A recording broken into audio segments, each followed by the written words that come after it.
নমস্কার বন্ধুরা, সরবারি হেসেলে সবাইকে স্বাগত। আশা করি তোমরা সকলেই ভালো আছো। আমি আজকে একটা মোচার রেসিপি নিয়ে এসেছি। মোচাটা কিভাবে ছাড়ানো হচ্ছে এর আগেও আমি একবার দেখিয়েছি। মোচার ভর্তা করেছি, সেই রেসিপিতে দেখিয়েছি। সেই একটা মোচাতেই আমি ভর্তা করেছিলাম, আবার আর একটা রেসিপি করব, সেটা তোমাদের দেখাচ্ছি। আবার একবার দেখিয়ে দিচ্ছি কিভাবে মোচা কাটতে হয়। যারা নতুন তারা জানো না, তারা দেখে নাও মোচা কিভাবে কাটতে হয়। এইভাবে যদি কাটো খুব সহজেই কাটা হয়ে যায় এবং হাতে দাগও হয় না। নালে মোচা কাটলে হাতে খুব দাগ হয়ে যায়। যতই তেল মাখাও আর যাই করো, হাতে তেল মেখে থাকলেও হাতে আঙুলগুলো নখগুলোয় দাগ হয়ে যায়। মোচা ছাড়িয়ে যদি এরকম জলে ভিজিয়ে রাখা যায়, তার 2-3 ঘন্টা পরে যদি মোচা কাটা হয় তাহলে আর মোচায় হাতে দাগ হয় না। আমি এই মোচার ফুলগুলো দিয়ে রেসি করব। এই যে মোচার মধ্যিখানে যেটা সাদা অংশটা, এটা আমি ভর্তা করে তোমাদের দেখিয়েছি। না দেখলে আমার চ্যানেলে আছে, দেখে নিয়ে হতে পারো তোমরা। খেতে খুবই ভালো হয় মোচার ভর্তা, ভাতের প্রথম পাতে একটা খুবই সুস্বাদু খাবার। এবার আমি এই যে ফুলগুলোকে এরকম করে ভিজিয়ে রেখে দিয়েছিলাম, দিয়ে রেখে তারপরে আমি আবার পরে ওগুলোকে কেটে নিয়েছি এবং ওই যে মাথায় যে হলদে হলদে ফুলগুলো দেখতে পাচ্ছ, ওগুলোকে বাদ দিয়ে দিতে হয়। এই যে মোচাটাকে কুচিয়ে নিয়েছি। মোচা তো একটু এ হলেই কালো কালো মতো একটু হয়েই যায়, সেদ্ধ করলে তো আরোই কালো হয়ে যাবে। আমি এই ফুলগুলোর কুচনোগুলো, এই যে মাথার হলুদগুলো ফেলে দেবো এটা। আর মোচার ফুলগুলো এমনি কুচিয়ে নিয়েছি, আর তার সাথে একটা আলু সিদ্ধ করে নিলাম। মোচাটাও সেদ্ধ করে নিলাম আর আলুটাও সেদ্ধ করে নিলাম। আমি এটা ইচ্ছে করলে কড়াতেও সেদ্ধ করতে পারো, আবার প্রেসারেও সেদ্ধ করতে পারো। আমি প্রেসারেই সেদ্ধ করেছি। সেদ্ধ করে এটাকে এবার ভালো করে চটকে নিতে হবে। ভালো করে চটকে এবার আলুর সাথে ওটাকে মাখতে হবে।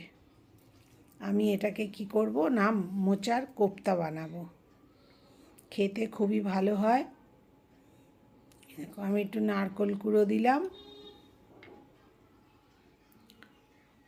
স্বাদ মতো লবণ দিচ্ছি, 1 চামচে চিনি, অল্প হলুদ দিলাম, আর একটু চিলি ফ্লেক্স দিলাম। কাঁচা লঙ্কার কুচি দিলেও হয়, আমি একটু চিলি ফ্লেক্স দিয়ে দিলাম অল্প ঝাল হওয়ার জন্য, আর একটু ভাজা মশলার গুঁড়ো দিলাম। আর বাইন্ডিংয়ের জন্যে বেসন দিতে হবে। আমি 3 চামচে বেসন দিয়েছি এতে। দিয়ে এই যে এরম করে মাখতে হবে। মেখে এবার এটাকে বড়ার মতো করে ভাজতে হবে। বেশ লাল করে ভালো করে ভাজতে হবে এটাকে।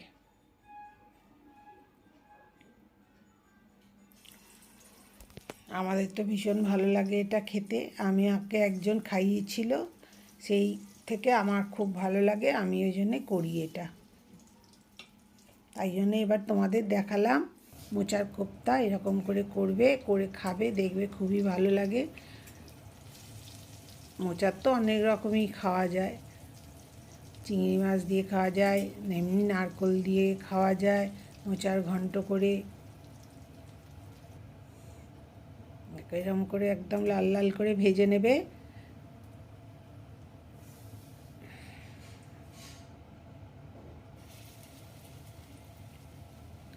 ভালো করে এরকম করে ভেজে নিয়ে করতে হবে। তবে খুবই কম মশলায় একটু ভাজতেই যা তেল লাগে, তারপরে অতটা তেল না দিলেও হয়। তরকারিতে অল্প তেল দিয়ে তরকারিটা, গ্রেভিটা বানিয়ে নিতে পারবে। এই যেমন ভাজা হয়ে গেল, আমি ওই তেলের মধ্যে অল্প তেল আছে, তার মধ্যেই একটা তেজপাতা ছিঁড়ে দিলাম, একটু সাদা জিরে দিলাম আর আদা বাটা দিলাম, দিয়ে একটু ভেজে নিচ্ছি। তারপরে আমি টমেটো আর 2টো লাল কাঁচা লঙ্কা আমি পেস্ট করেছি। এই যে এটা আর তোমাদের দেখানো হয়নি, আমার তখন ফোনটা অফ হয়ে গিয়েছিলো। আমার ফোনেতেই তো ভিডিওটা করি, ফোনটা গরম হয়ে গেছে আর অফ হয়ে গেছে।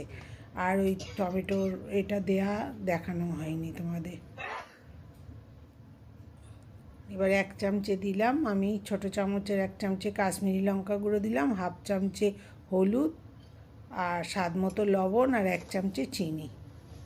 মোচার তরকারি করতে গেলে একটু মিষ্টি দিতেই হয়, নিরামিষ তরকারি, একটু মিষ্টি না দিলে ভালো লাগে না খেতে। দেখতে পাচ্ছ কত কম তেল, কেন ভাজতে গিয়েই তো অনেকটা তেল লেগেছে। বেশি তেল আর খাওয়ার দরকার নেই, ওই জন্য তরকারিটার মধ্যে আর আমি বেশি তেল দিলাম না। এই যে এইটুকুনি মশলা দিলাম, দিয়ে আমি এটা মশলাটাকে ভালো করে কষিয়ে নেব। অল্প ওই টমেটো বাটিটার মধ্যেই একটু জল দিয়ে দিয়েছিলাম। এবার কষানো হয়ে গেল। এবার আমি কি করছি, ওতে পরিমাণ মতো জল দিয়ে দিচ্ছি। এবার ঝোলটাকে ভালো করে ফুটিয়ে নিতে হবে, কেন বড়াগুলো কোপ্তাগুলো দিয়ে ফোটানো যাবে না, তাহলেই কিন্তু সব গলে যাবে। একটু গরম মশলা দিলাম আর 1 চামচে আমি ঘি দেব। সব কিছু দিয়ে ভালো করে ফুটিয়ে নিয়ে আমি কোপ্তাগুলো একটা জায়গার মধ্যে, বাটি যেটাতে রাখবে সেই জায়গার মধ্যে দিয়ে তার উপরে গরম ঝোলটা ঢেলে দিতে হবে। এই দেখো না, আমি এরকম করে করেছি, এরকম করে সাজিয়ে নিয়ে ওর মধ্যে ওটা ঢেলে দিলাম। দিয়ে এবার একটু চাপা দিয়ে রেখে দিলেই, 10 মিনিট চাপা দিয়ে রেখে দিলেই একদম সব ঝোল টেনে নিয়ে একদম সুন্দর নরম হয়ে যাবে এবং খেতেও খুব ভালো হবে। তোমরা এতটা যদি আমার ভিডিও দেখে থাকো, ভালো লাগলে তাহলে আমার চ্যানেলটা ইউটিউব থেকে দেখলে সাবস্ক্রাইব করে দিও, আর ফেসবুক থেকে দেখলে একটু লাইক ফলো করো। আর আমার রান্না যদি তোমাদের ভালো লাগে তাহলে একটু লাইক শেয়ার কমেন্ট করো, আর আমার পাশে থেকো, তাহলে আমার ভালো লাগবে এবং নতুন নতুন ভিডিও দেওয়ারও আগ্রহ আমার হবে। সাহস পাবো যে হ্যাঁ, তোমরা ভালোবাসছো আমাকে, আমার ভিডিও দেখতে পছন্দ করছো। দেখেছো কত নরম হয়েছে, কেটে গেল। এটা একদম ঠান্ডা হয়ে গেলে তো আরও ওই সব ঝোল টেনে নেবে। আমি গরম অবস্থাতেই তোমাদের দেখাচ্ছি।